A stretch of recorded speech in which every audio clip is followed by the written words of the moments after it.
São 7 horas e 23 minutos. Quero conversar com o professor Marco Antônio Villa, chegando aqui ao Novo Dia da CNN Brasil. Professor, qual é a expectativa do senhor para esse primeiro encontro com Lula na condição de presidente da República agora, Joe Biden em meio de mandato e em meio a essa tensão entre norte-americanos e chineses, com intenção dos chineses de invadirem o território americano para alguma espécie de espionagem. Lula fará a próxima viagem à China. Queria que o senhor analisasse um pouco para a gente esse caldo todo. Bom dia, professor. Bom dia, Rafael Colombo. Bom dia a todos e todas que nos acompanham. É um momento complexo das relações entre China e Estados Unidos, e isso vai se manter durante essa década e a próxima, porque, na final, a grande rivalidade hoje no mundo não é mais entre Estados Unidos e União Soviética.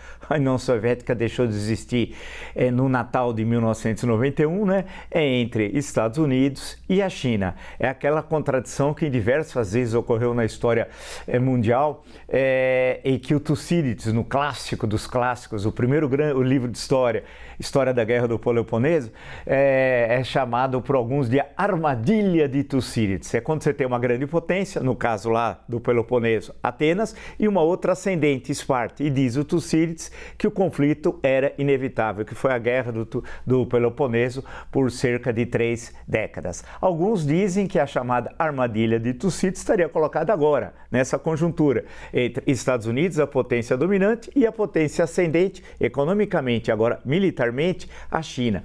Não necessariamente que isso poderá levar a um conflito militar entre ambos. Vide a Guerra Fria, que nós tivemos Estados Unidos e União Soviética, e não, em momento algum, chegou a ter um conflito direto entre as duas superpotências, mas indireto sim, Guerra da Coreia, Guerra do Vietnã e etc, etc, etc.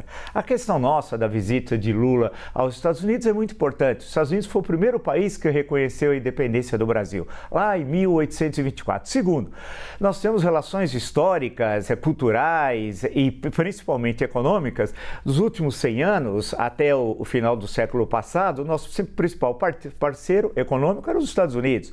E com a mudança geopolítica que ocorreu no mundo nas últimas décadas, no caso nosso, aqui e não só aqui na América Latina, passou o maior parceiro ser a China. Então, nós temos e fazemos parte dos BRICS, vale lembrar, Brasil, Rússia, Índia, China e África do Sul. Então, há algumas contradições entre os interesses estratégicos do Brasil e os interesses estratégicos da maior superpotência do mundo, dos Estados Unidos. Temos questões comuns também, como, por exemplo, em relação ao meio ambiente. Agora, concretamente, precisa ter a liberação de recursos por conta dos Estados Unidos em relação, por exemplo, à conservação da floresta amazônica, né? Vamos ver como é que isso vai efetivamente aparecer. E há questões econômicas que interessam muito o Brasil, que são as velhas sobretaxas, né? E esse assunto é muito antigo, colocada pelos Estados Unidos para proteger a sua economia, tanto no campo do setor primário como no setor secundário. Os Estados Unidos quer o livre comércio dos outros, mas não deles, né? E é muito importante para o Brasil ter presença efetiva no mercado econômico norte-americano, né? E também no mercado econômico internacional. Portanto, há contradições. Os presidentes têm uma visão de mundo relativamente próxima, isso é bom, né? Seria diferente o encontro, por exemplo, entre Lula e Trump. Claro que com Lula e Biden a conversa é muito mais fácil. E vamos ver concretamente o que se revela nas mudanças, especialmente das relações econômicas. Outras questões dificilmente os Estados Unidos aceitariam, como, por exemplo, a mudança do Conselho de Segurança da ONU, uma tese histórica da diplomacia brasileira, da ampliação do Conselho de Segurança e que o Brasil entrasse também como membro permanente, algo que dificilmente ocorrerá.